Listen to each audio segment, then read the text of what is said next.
we are with our first Billboard nominee from Yuma High School. And Yethzly, you're one of the two people that were chosen to represent Yuma High School on the 2021 Ready Now Yuma Billboard. How did it feel when you were told that you were selected?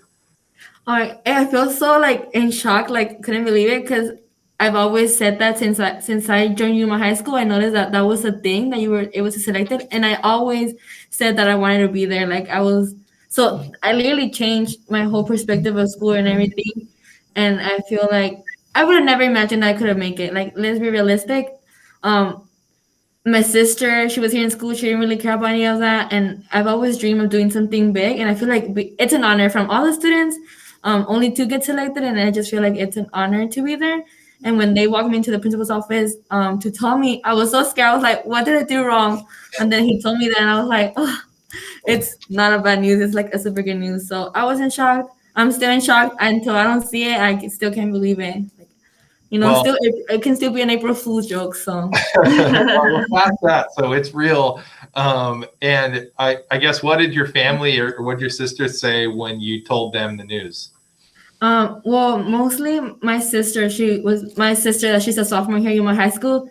She was very proud and very surprised because, I mean, once the students see it, they all know her, they all know me, and they're gonna be like, "Oh, your sister's up there," and a lot of people are like, kind of have something's going here at school. They see me that I go to these interviews, and then they see me that you came out the other day, so they're like, something suspicious is going on. We still haven't told our friends, me and Xavier, but some of them kind of like know what's going on. So I feel like my family was very proud. Even some of my friends that they kind of have an idea what's going on, they're very proud. So, and I'm proud of myself. I'm thankful. Like I would never imagine that I would have made it. And we are very proud of you also. I'm going to ask Miss Amaya now. You were one of two people at Yuma High School that nominated her. That's not common. Usually we have one person that nominates a student and at a school, and that's it. You actually had two people nominate you this year. Miss Quezada also spoke very highly of you. But she's teaching right now, so we were asked just Miss Amaya to join us. Can you tell us, why were you so motivated to nominate Yethzly? Well, as you mentioned, I'm not the only one that nominated her, and that's because I think she reminds us a lot, us educators, why we do what we do here. So she's one of those students that reminds us, this is why we're here. This is why we do this job. And so she always goes above and beyond in her school community, regardless of all the obstacles that have came across everyone's pathways, especially this school year. So we really appreciate that. She's always active in our school community in different clubs. She's a student worker here in the counseling office as well. And she got it right away. She wants to help other students to move forward as well and reach those goals, because she knows there's also a lot of other opportunities out there for them. And she wants to be part of that change. So we all appreciate that coming from her. I've done a lot of these interviews in past years, and I'm up to, this is the fifth one it's the fifth one that I've done this year. So we're almost halfway done with the 12 that we do across the district.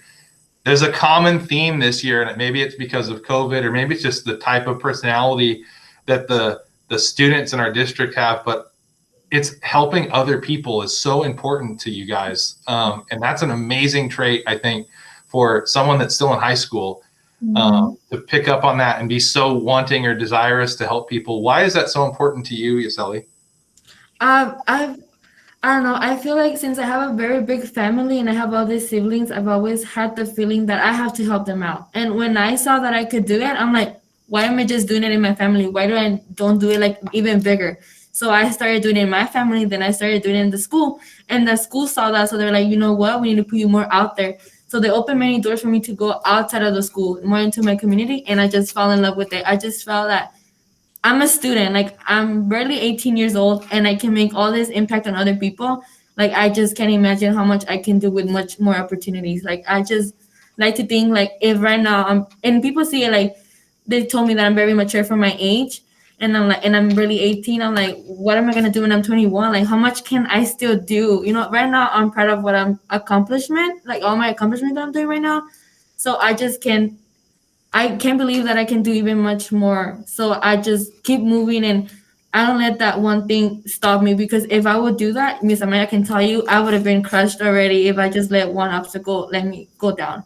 So I've been having a lot of struggles along with everybody with COVID and personal things and everything, but I see all these people and I realize that more people have more struggles. So I'm trying to be like that role model, or like we can say like that thing that doesn't fall. Like I just be there for everybody and just there for everyone else. That's I like awesome. that. So you talked a little bit about you can't even imagine how mature or how much more you will do in the future. Mhm. What do you have in mind for the future? What are your goals for the future? So my goal is to attend. Well, I'm gonna attend ASU. Like I'm gonna attend ASU no matter what I have to do. I'm gonna attend ASU, and the career path that I'm choosing is social work. So um I decided on social work since honestly I was gonna do like criminal justice or something like that, but I started working here at the guidance department and I just saw everything that they do, and I was like, you know what, I want to be part of something like that. And then at the beginning of the semester, I had the privilege to talk to one of the social worker that was here, and the way she talked about it and the way that I saw her going up and down all day, up and down with students, helping, going into this office and talking to this person, and I was like, that's what I want to do. I want to work in an office, but at the same time, I want to be up and down helping others. Like my office, just be there to have my paperwork, but mostly me going all around and helping others. That's just something that I really want to do. And I like how they have told me that social work cannot just be in a school. It can be in a hospital. It can be even in, if I want to continue on my criminal justice, it can even be about that. Like it can be helping anyone everywhere. And I'm open to help anyone, not just students, not just parents, not just, but anyone at all. So That's I an think that's amazing, my that's career an has been. amazing thing to be passionate about. So how has Yuma High, or what are some things that have happened at Yuma High to help sort of get you where you are or prepare you to enter that field of helping others? I'm just gonna be straight honest. I love Yuma High, and not just the school history. I love the school history, but not just that. But every single staff that's here has changed me in a way. Like it can be literally the person in the morning when I walk in says good morning, the lunch lady. Every single staff that's here, I appreciate them from the bottom of my heart, just because I get to school and I feel home. Like I feel like I belong here. Like I could not express how much I'm thankful to this school. So I used to go to a different school. I'm not gonna mention the name, but I used to go to a different school, and I was the opposite of where I am today. And my transcript and everything can show you how different I was, just because I didn't feel belong. I didn't belong in that school. And then my sophomore year, I moved to Yuma, and I joined Yuma High. And since the first week I came here, I saw that this was for me. And from there, I haven't moved schools, and I'm so proud of it. And teachers, they didn't even know me, and they still have so much hope in me. They saw this shiny girl that can do everything. I didn't even see it myself. So the lunch ladies were so nice. Even the bus drivers, everybody was so nice. And I'm like, what is this school? So like the happiness and all, like they inspire you. So I was like, a lot of people believed in me since the first week I joined. So I was like, you know what? I'm not gonna let them down. And I changed my whole perspective of life, of school, and everything. And look where I'm at right now. Like I would have never believed, honestly, if I look 4 years back, that I'll be sitting right here talking to you and having this amazing interview. So Miss Amaya, what does it mean to hear something like that the impact that the adults have had on a student? I know that for you, it's probably the opposite, right? The students have such a great impact on your. Right. No, I think one of the things as I'm hearing out Yethzly is once again, like we all look up to her as a student, and then also even as a person, right? We know how much she's going to be able to succeed after high school and how much she's succeeding right now. I think also something to keep in mind that we appreciate a lot from Yethzly is she has a voice and she uses her voice. She advocates for herself and for her community, and that's something we need and we appreciate. And she will be very successful now and in her future using her voice. I can hear that already. So my last question is, so 5-10 years from now, when you look back at your time at Yuma High, is there one moment that you will think about most fondly, or that you'll remember and want to tell your family about, a decade from now or something like that? I have so much moments here at Yuma High that I'm thankful that have changed me. It's hard to decide on one, but the one that has impacted me the most, and it's gonna be crazy. It's that one time I failed. I wanted to do something, and you know what? I didn't make it. I cried like if I was gonna die because I couldn't. I never like. I'm very blessed, and I never tend to fail. Like, so I run for this position statewide, and the last moment at the last when they were gonna decide on who the officers were gonna be, I didn't make it. So I made the whole rounds, but I didn't make that last one. And I was so disappointed at myself. Like, I was like, you know what? What's the even point of continue going to school if I can't even make for something so small? And then I went back and looked up why I started it. Why did I start it? Who made me start it? So, I watched this video that I made female teachers record themselves during the pandemic. This was during the pandemic, like during the month of March, where the pandemic was really high. And since I didn't have contact with them in person, I emailed them and I was like, so I'm running for this campaign and I need some teachers to speak positive about me and like my qualities and all that. So it's not a moment, it's a video of having a few teachers talk about me. And I was like, they see that about me?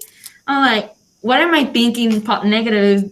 I have amazing teachers that I look up to them and they look up to me. Like, what are we talking about? There's no balance in there. How can a teacher look up to a 17-year-old? Because at the time I was 17. I'm like, that's crazy. Like, it's unbelievable. So from that point, I never let anything negative continue affecting me. Like, yeah, it brings me down for a little bit, but you know what? I just let it go, let it flow, and then continue, because in that video, I treasure like if it's one of my most important things. I always look back to it when I'm feeling down, and I just hear it's Miss Reese and Miss Quesada talking, and I'm just like, Miss Reese was the one that has impacted me the most. She said, I will always call her words, since the first time Yethzly walked into my room, I knew how she was. And Ms. Reese is a really good teacher. So when it came from her, I was like, if she believes in me, I have to believe in myself. So it's a video, not a moment, but yeah. Wow. Well, I can see firsthand why people suggested that you were so mature for just an 18-year-old.